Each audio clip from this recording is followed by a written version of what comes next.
Afghan President Hamid Karzai today confirmed a report from the New York Times over the weekend, which stated that Iran has been providing large amounts of cash to the Karzai government.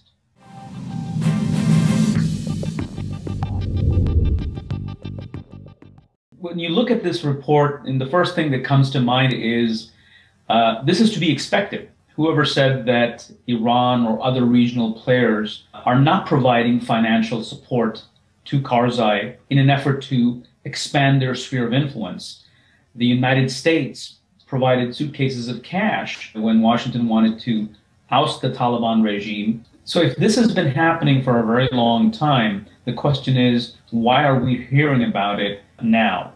Especially when there's a lot of talk about negotiations with the Taliban in which the US and its NATO allies are playing a very large role. And at the same time, this report, interestingly enough, comes a few days after the United States once again reiterated that it wants to have Iran play a role in the negotiations with the Taliban. So the timing here is very interesting. The purpose of such leaks is to at least undermine the existing dynamic.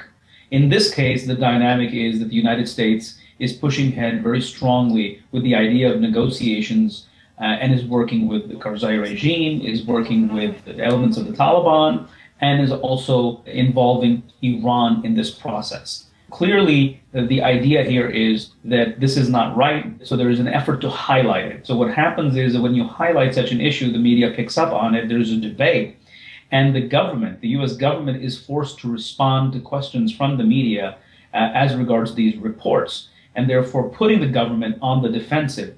And what that does is, at a bare minimum, retards the pace at which the United States can push ahead with its objective of negotiations. It's not as if one single report or even momentum generated by the media can completely torpedo or derail the process that the United States is pursuing.